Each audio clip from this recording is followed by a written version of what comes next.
اب اس کے بعد مثبت انداز میں، نہیں کرتے تو یہ ہے، کرتے ہو تو کیا ہے؟ اب اس میں پہلی بات آئی یغفر لکم ذنوبکم، اگر تم اس راستے پر چلتے ہو، اللہ کی راہ میں جہاد، جد و جہد، محنت۔ اب اس جہاد کے بارے میں تفصیل سے میں بیان کر چکا ہوں سورہ حجرات کی آیت نمبر 15 کے ضمن میں کہ مومن کون ہے؟ انما المؤمنون الذین آمنوا باللہ ورسولہ ثم لم یرتابوا وجاہدوا باموالہم وانفسہم فی سبیل اللہ۔ تو جہاد کے معنی کیا ہے؟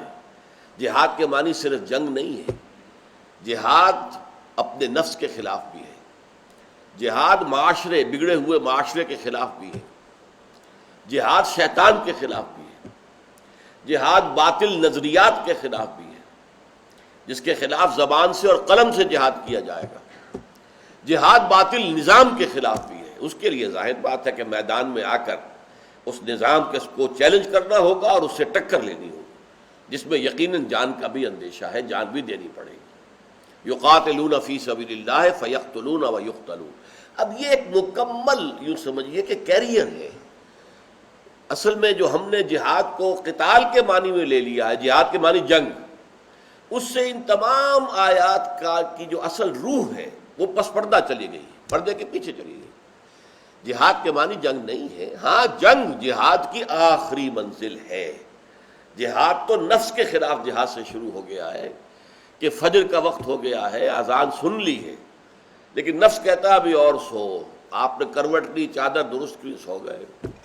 آپ نے گویا کہ نفس کے آگے ہتھیار ڈال دیے، اور اگر آپ نے نہیں، نفس کی بات نہیں مانی، اٹھ کر کھڑے ہو گئے، گویا کہ آپ نے نفس کے خلاف جہاد کیا۔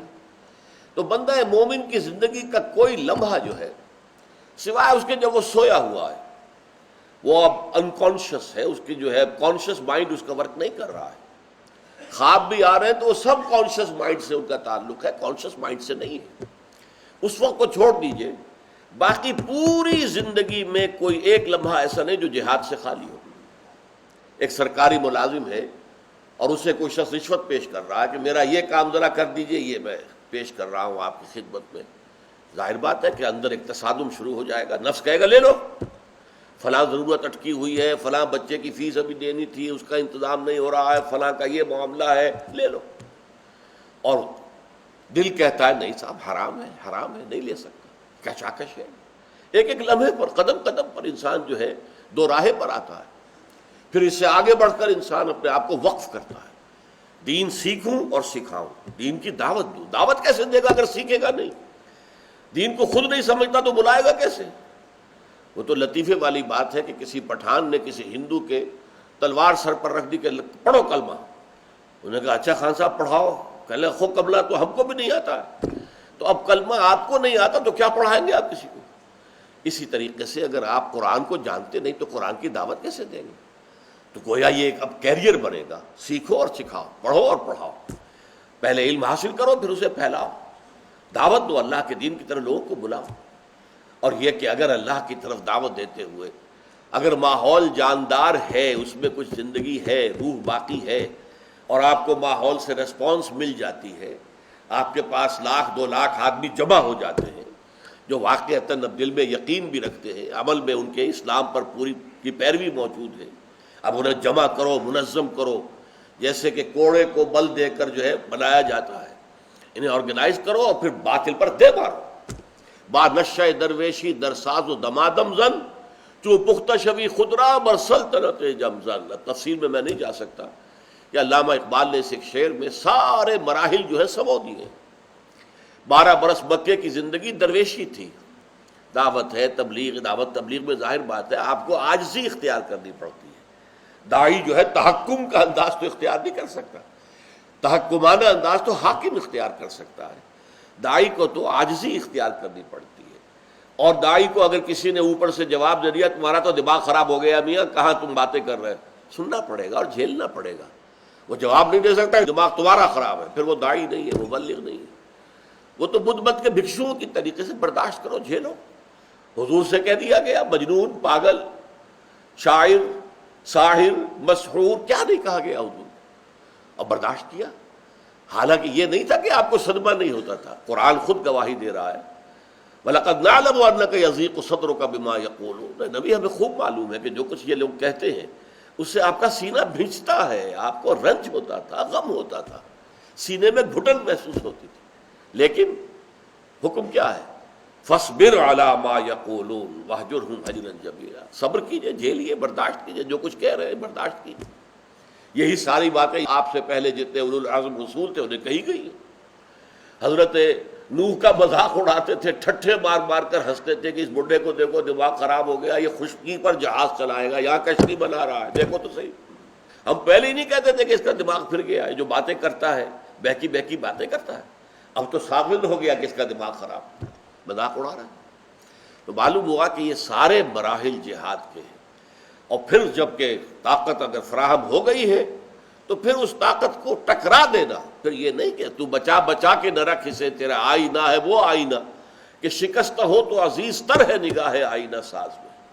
حضرت حمزہ رضی اللہ تعالیٰ عنہ کی وہ لاش جس کے اعضا کٹے ہوئے تھے، اعضا بریدہ لاش، ناک کٹی ہوئی ہے، کان کٹا ہوا ہے اور کلیجہ چبایا گیا ہے پیٹ چاک کر کے، اللہ کی نگاہ میں یہ لاش جو ہے حضرت حمزہ کی وہ بہت پیاری تھی بنسبت ایک سالم حمزہ کے۔ تو چھپا چھپا کے نہ رکھ اسے، تیرا آئینہ ہے وہ آئینہ کہ شکستہ ہو تو عزیز تر ہے نگاہ آئینہ ساز میں، اللہ کو زیادہ محبوب ہے۔ تو اس اعتبار سے ذالکم خیر لکم ان کنتم تعلمون، اب اس میں پہلا کیا نفع ہوگا؟ یغفر لکم ذنوبکم، اس راستے پر چلتے ہوئے کبھی کوئی خطا ہو جائے، بربنائے طبع بشری، کوئی بھول ہو گئی، کوئی چوک ہو گئی، نسیان اور خطا، اسی طریقے سے کبھی جذبات کے غو میں آدمی بہہ گیا، اندھا بہرا ہو گیا، نفس کا ایسا ہجوم ہوا جذبات کا کہ اپنے کنٹرول کھو بیٹھا، یا کسی ایسے ماحول میں چلا گیا ہے، اس ماحول کے اندر شرک کا اتنا غلبہ ہے کہ وہ متاثر ہو گیا عارضی طور پر، کوئی غلطی کوئی گناہ سرزد ہو گیا، لیکن چل رہا ہے اس راستے پر، ایمان اور جہاد کے راستے پر۔ اگر اس راستے پر چل رہا ہے تو جہاں کہیں بھی قدم پھسل جائے گا، انسان گر جائے گا، فوراً کھڑا ہوگا، توبہ کرے گا اور اللہ اس کے گناہ کو معاف کر دے۔ پہلا تو اجر یہ ہوا تمہاری خطاؤں سے درگزر فرمائے گا۔ غفر کہتے ہیں ڈھانپ لینے کو، مغفر کہتے تھے خود کو، جو سر پر لوہے کی ٹوپی پہنی جاتی تھی، تلوار کا وار جو ہے سر پر پڑے تو جو ہے مؤثر نہ ہو، آج بھی ہوتی ہے تاکہ گولی جو ہے وہ آئے تو سر جو ہے اس کو اس پر نہ لگے۔ اسی طرح مغفر ڈھانپ لینے والی شے، تو غفر جو ہے اللہ تعالیٰ تمہارے گناہوں کی پردہ پوشی فرمائے گا، ڈھانپ لے گا۔ آخرت میں قیامت کے دن تمہیں رسوا نہیں کرے گا، تمہیں علی رؤوس الاشہاد جو ہے تمہاری رسوائی سے تمہیں بچا لے گا۔ یغفر لکم ذنوبکم ویدخلکم جنات تجری من تحتہا الانہار، ایک تو منفی بات ہو گئی، تمہارے گناہ بخش دے گا۔ مثبت کیا ہے؟ تمہیں ان باغات میں داخل کرے گا جن کے نیچے، یعنی جن کے دامن میں ندیاں بہتی ہوں گی۔ یہ اصل میں جو نیچرل گارڈن ہوتے تھے، ایک تو وہ ہے جو باغ لگائے انسان نے، اس میں تو وہ زمین کو جو ہے وہ لیول کرتا ہے، پھر پلان کرتا ہے، یہاں سے اس طرح کے بوٹے لگیں گے، اس خطے میں یہ بوٹے ہوں گے۔ ایک نیچرل باغ جو ہوتا ہے وہ کیا ہے؟ عام طور پر پہاڑی علاقوں کے اندر کہ وادی کے اندر کوئی نالا ہے یا کوئی چشمہ ہے یا دریا ہے بہہ رہا ہے، اور اس سے دونوں طرف جو اونچانے ہیں اس کی جڑوں کے اندر خود بخود پانی جا رہا ہے، تو وہاں پر درخت کھڑے ہوئے ہیں، وہاں پر جو ہے پودے ہیں، پلانٹیشن ہے، تو گویا کہ ان پودوں کے اور درختوں کے دامن میں ندی بہہ رہی ہے۔ تو دامن جو ہے یہ ہے در حقیقت وہ چیز، یہ جو نیچے بہنے کا مطلب یہ نہیں ہے کہ ان باغات کے نیچے سے نہریں بہہ رہی ہوں گی، بلکہ یہ کہ ان کے دامن میں ندیاں بہتی ہوں گی۔ یغفر لکم ذنوبکم نمبر 1، ویدخلکم جنات تجری من تحتہا الانہار، اور نمبر 3 ومساکن طیبۃ فی جنات عدن، اور تمہیں ایسی رہائش گاہیں دے گا کہ جو ریزیڈینشل گارڈنز کے اندر ہوں گی، فی جنات عدن، عدن فلاں مقام فی مقام کذا، کہیں جا کر ڈیرا لگانا، اب سیٹل ہو جانا، بس جانا، یہ اس لفظ کا اصل مفہوم ہے۔ تو عدن جہاں پہ رہائش گاہیں تمہاری ہوں گی، مساکن طیبۃ فی جنات عدن، ان باغات میں ریزیڈینشل گارڈنز کے اندر بہترین تمہارے لیے رہائش گاہیں اللہ تعالیٰ فرمائے گا۔ ذالکم خیر لکم ان کنتم تعلمون، یہی تمہارے لیے بہتر ہے. ذالک هو الفوز، ذالک الفوز العظیم، یہی بہت بڑی کامیابی ہے. یہ بہت بامانی ہے جو اب آ رہے ہیں الفاظ. اصل میں اللہ تعالیٰ کے نزدیک کامیابی آخرت کی کامیابی ہے. انسان جو ہے اپنی طبع بشری کی بنا پر دنیا کی کامیابی بھی چاہتا ہے. یعنی یہاں مراد دنیا کی وہ کامیابی نہیں ہے کہ میں صاحب جائیداد بن جاؤں یا میرا کاروبار بہت، وہ تو دنیا دار آدمی کی بات ہوئی نا. دیندار آدمی، صاحب ایمان بھی یہ چاہتا ہے، خواہش ہوتی ہے کہ میں نے محنت کی ہے اللہ کے دین کے لیے تو میں اس کے ثمرات اپنی نگاہوں سے دیکھوں، اللہ کا دین پھلتا پھولتا مجھے نظر آئے، یہ کھیتی جو ہے دین کی یہ لہلہاتی ہوئی مجھے نظر آئے.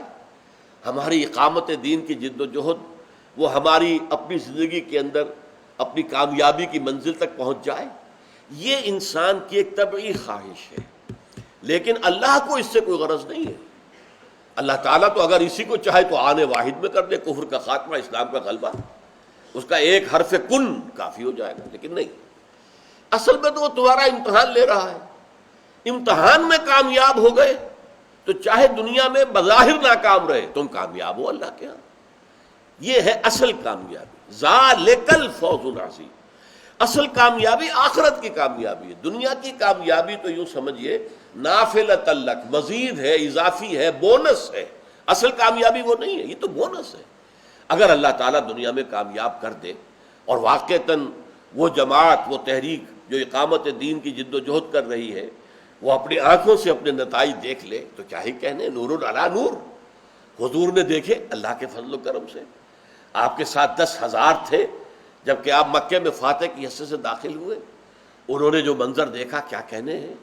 باغ و بہار، جہاں سے 8 سال پہلے نکلے تھے اور اس طرح نکلے تھے کہ جان بچانی مشکل تھی. 3 شب و روز غار ثور میں آپ روپوش رہے تھے، لیکن آج وہاں پر کل 8 برس کا عرصہ کچھ ہوتا ہے؟ کچھ بھی نہیں. اور وہیں پر اب آپ فاتح کی حیثیت سے داخل ہو رہے ہیں. لیکن کیا اس کا مطلب یہ ہے کہ جو اس دوران میں شہید ہو گئے وہ ناکام رہے؟ یہ منظر تو انہوں نے نہیں دیکھا، یا دیکھا ہوگا تو آسمان سے دیکھا ہوگا. اس لیے کہ جو بھی شہید ہوئے ہیں قرآن مجید کہتا ہے سورہ بقرہ اور سورہ آل عمران دونوں میں کہ وہ مردہ نہیں ہے.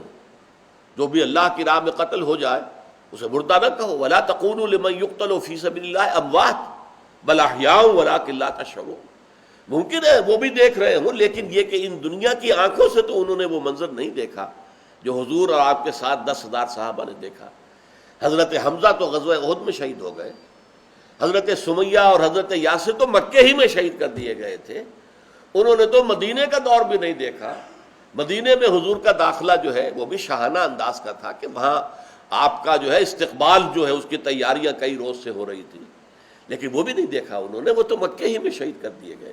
لیکن نہیں، ان میں سے کوئی ناکام نہیں. اس لیے کہ اصل کامیابی آخرت کی کامیابی. یغفر لکم ذنوبکم ویدخلکم جنات تجری من تحتہا الانہار ومساکن طیبۃ فی جنات عدن ذالک الفوز العظیم. اصل بڑی کامیابی یہ ہے